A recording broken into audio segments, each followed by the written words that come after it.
All right, hey, I have the privilege of introducing a friend of mine up on stage. His name is Joe Whitson. Sorry, Joe Whitson, not Wilson.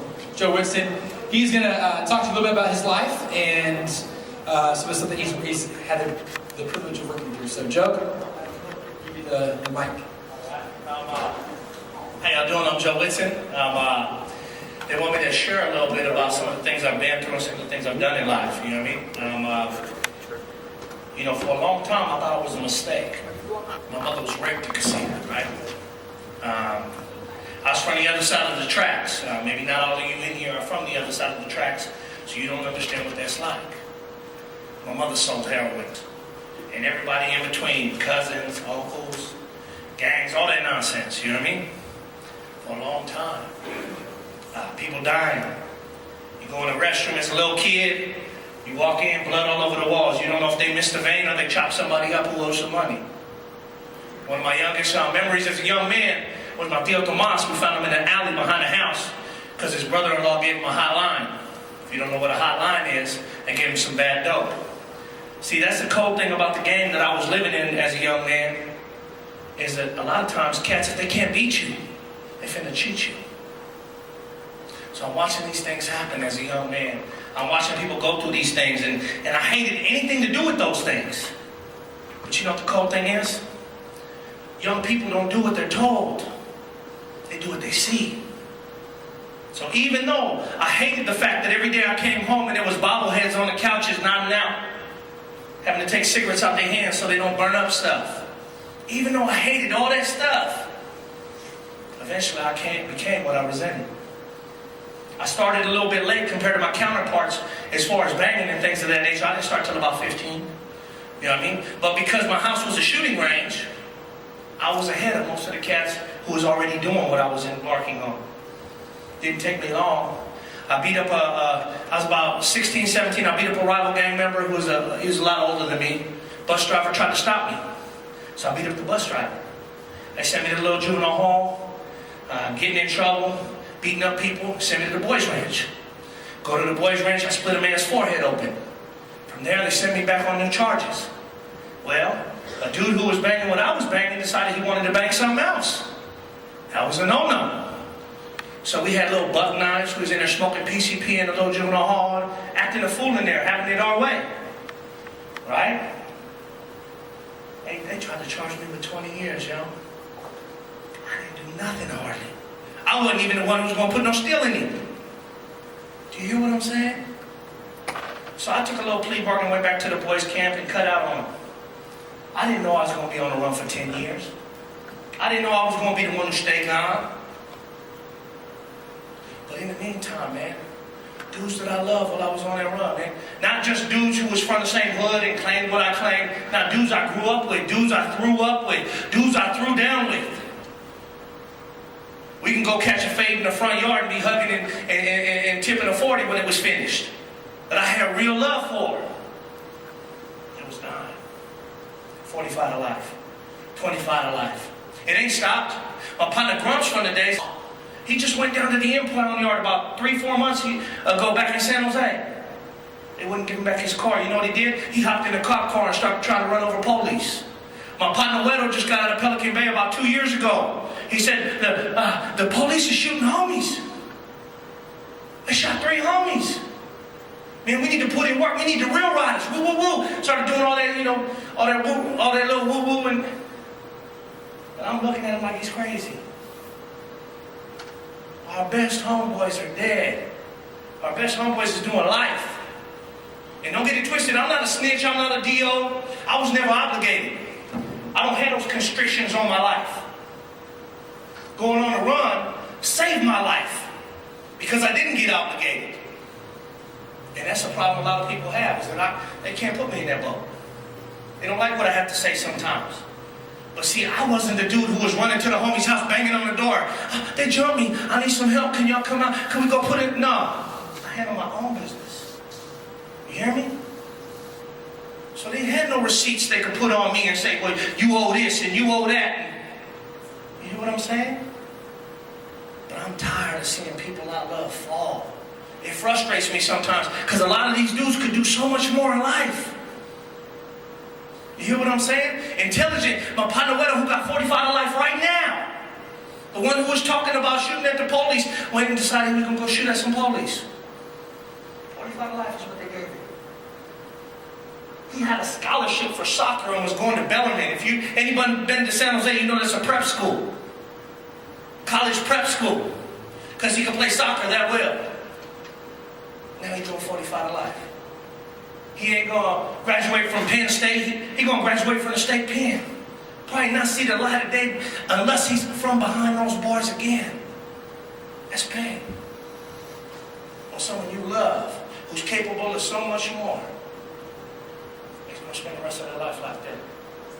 People with a good mind. My partner Paya, 25 to life. My partner Casper, he taught me one of the most important lessons when I was in the streets that I ever learned. You know what it was? He had just come out. I don't know if it was Corcoran or where he was coming out of, but you know what he taught me? He said, I was a youngster. He said, hey, you know what, puppy? You know what you got to learn? I know you got respect for the homies and everything and everybody, but you know what? You can't say Spencer all the time, homie. You don't say Spencer too much. That was one of the best lessons I ever learned. That's what he taught me. That means, excuse me, because people will see it as a weakness. This is one of the persons who laced my boots. I love him. Not because we was from the same gang. Not because we was from the same hood and all that good stuff. Although, you know, that is something that a lot of people esteem. I don't. Because he took time to teach me something that was going to help me in the lifestyle I was living. He cared about me that much. And I didn't get the chance to tell him and show him the things before he met his demise. You hear what I'm saying? Now the best I could do for him is go in and send a little $10, a little $20 here and there. Make sure he's got his hygienes and whatnot. That's the best I could do for him. I ain't got no keys to go to the door and unlock it. You hear me? And a lot of times we make choices in this life that lead to so much pain, man. I try to tell my partners, man, and they agree with me. It's wrong. I say, yeah, man, this is crazy how we live, and this is crazy, you know what I mean? Everybody's falling off. All this different stuff is happening. Man, it's one thing to be able to verbalize something. It's another thing to walk it out. It's hard to walk it out, huh? And see, the difference between me and you ain't too far. Although, you see, and a lot of times, your problems may be a lot smaller than that. Your pain may appear to be smaller, but no one walks in your shoes. They don't know what makes your heart bleed. You hear what I'm saying? Maybe you was like these kids up on the screen, and you was having people talk down to you time and time again, and bash you. I can tell you stories about in the 4th grade, going up to teacher at quiet time, the classroom set up like we was a minute ago. How come you don't wash your clothes? What do you mean? I don't know how to use a washer and dryer. I'm in the 4th grade. It was a process. It wasn't overnight that I got there, man. And the pain that comes from that lifestyle is so heavy, man. Some of y'all have things that you like to hide. Some of y'all have things in your life that's causing you pain, but you're scared to even admit it. You're scared to even recognize that there's a problem there. And if you can recognize that there's a problem there and not do nothing about it, that's still a form of denial. Because if you're truly not in denial, then you deal with the problem. No matter how hard it is, no matter how painful it is, you take down the mask and you look at yourself in truth. You say, what can I do to change? I'm tired of being like this. I'm on my last legs. I've been living a lie for so long. You know what I'm saying? I'm tired of feeding my partner's poison. I'm tired of leading them down a road to destruction. That's me. You might not be there yet. You know what I mean? How can you speak for me? I'm only one man. You have to decide, because if you let that pain inside of you and you continue to sow more bad seeds, it's going to lead to more pain. Man, it'll overtake you. It'll run you. It'll ruin you. It'll bring you down into a hole, man. Why do you think some of these OG cats, you hear somebody say, man, oh, homeboy used to be a rider. And you look at him in that dope, you're trying to hit the bottom of the pipe. Really? You know why? Because nobody told him when he was 17 years old that those ghosts of those peoples that you smoked don't normally come to visit you. Those memories and that conscience don't always take root right away.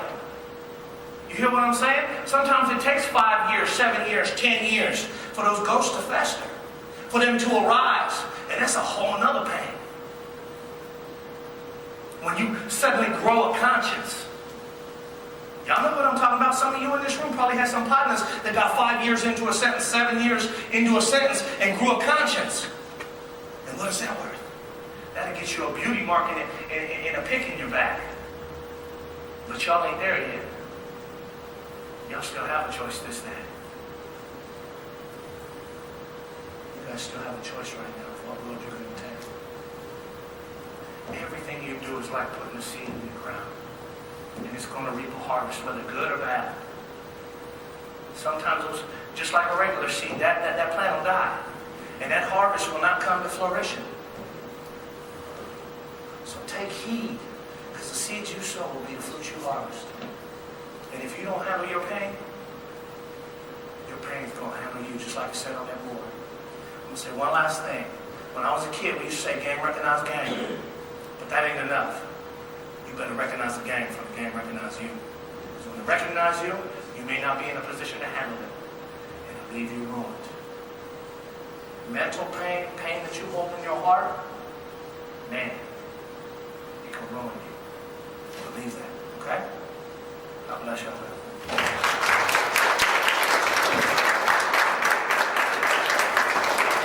Hey, thanks a lot, Joe. So here's what we're going to do right now.